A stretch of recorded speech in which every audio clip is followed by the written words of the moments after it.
हिंदू त्योहारों की रंग बिरंगी दुनिया में हर त्योहार का अपना एक खास महत्व है जो हमें आत्मिक शांति और आशीर्वाद देता है। इन सभी में पुत्रा एकादशी अनकुप्लस के लिए उम्मीद की किरण की तरह है जो बच्चे की खुशी चाहते हैं। यह शुभ दिन भगवान विष्णु को समर्पित है और ये माना जाता है कि ये दिन संतान सुख से वंचित कपल्स को माता पिता बनने का परम आशीर्वाद देता है। पुत्रा एकादशी विश्वास और दृढ़ निष्ठा की शक्ति का प्रतीक है जो हमें याद दिलाती है कि अचल भक्ति से आशा का फूल खिल सकता है।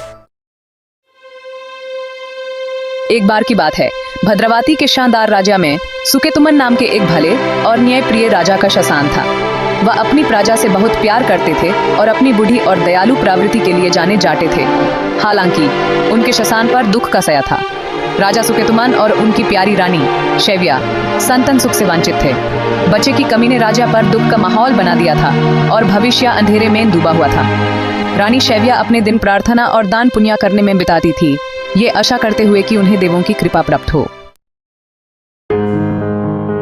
एक दिन लोमेश नाम के एक ज्ञानी ऋषि भद्रावती के राजा में आए। राजा सुकेतुमान ने ऋषि की ज्योतिर्मय औरा को पहचानकर उनका बहुत सम्मान के साथ स्वागत किया। राजा ने ऋषि को अपने सबसे बड़े दुख के बारे में बताया, एक बच्चे की कमी। ऋषि लोमेश ने धैर्य से सुना और फिर हल्के से मुस्कुराते हुए कहा, हे राजा, संतान की आपकी इच्छा पवित्र है, निराश मत होइए। ऋषि ने पवित्र पुत्रा एकादशी व्रत के बारे में बताया जो भगवान विष्णु के संबंध में रखा जाता है। उन्होंने समझाया कि सच्चे दिल से और पूरे विश्वास के साथ ये व्रत रखने से राजा और रानी को संतान सुख प्राप्त हो सकता है। ऋषि लोमेश की बात सुनकर राजा सुकेतुमन और रानी शैव्या बहुत खुश हुए। नई उम्मीद के साथ उन्होंने पुत्रा एकादशी का व्रत पूरी श्रद्धा और भक्ति के साथ रखने का संकल्प लिया। राजा ने पूरे राज्य में पुत्रा एकादशी मनाने की घोषणा की, अपनी प्रजा से भी इसमें शामिल होने का आग्रह किया। पुत्रा एकादशी की पूर्व संध्या पर राजा और रानी अपनी प्रजा के साथ व्रत रखने लगे। उन्होंने अपना दिन प्रार्थना करने, भजन कीर्तन करने और धार्मिक कथाओं को सुनने में बिताया।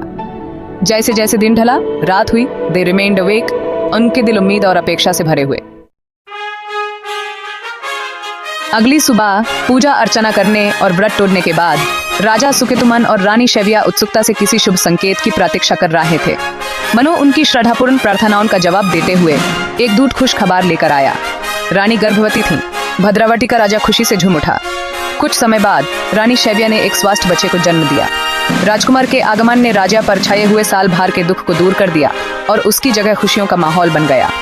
राजा और रानी ने अपने बेटे का नाम पुत्राप्रिया रखा, जो पुत्रा एकादशी के द्वारा मिले आशीर्वाद की याद दिलाता था। राजा सुकेतुमन और रानी शैव्या की कहानी हमें विश्वास की शक्ति और पुत्रा एकादशी के महत्व की याद दिलाती है। ये पवित्र व्रत सच्चे दिल से और पूरे विश्वास के साथ रखने से संतान सुख से वंचित कपल्स को माता पिता बनने का परम आशीर्वाद प्राप्त होता है, ऐसा माना जाता है।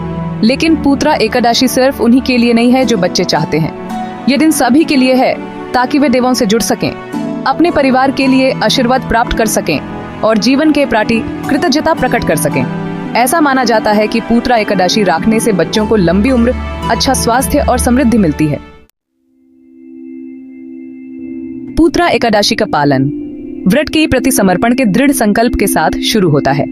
एकादशी की पूर्व संध्या पर व्यक्ति को केवल सात्विक भोजन करना चाहिए। मांस, शराब और अन्य तामसिक चीजों से दूर रहना चाहिए। अगली सुबह भक्त जल्दी उठते हैं, स्नान करते हैं और साफ कपड़े पहनते हैं। फिर वे भगवान विष्णु को समर्पित एक वेदी बनाते हैं। इसे फूलों, धूप और फलों और मिठाइयों के प्रसाद से सजाते हैं।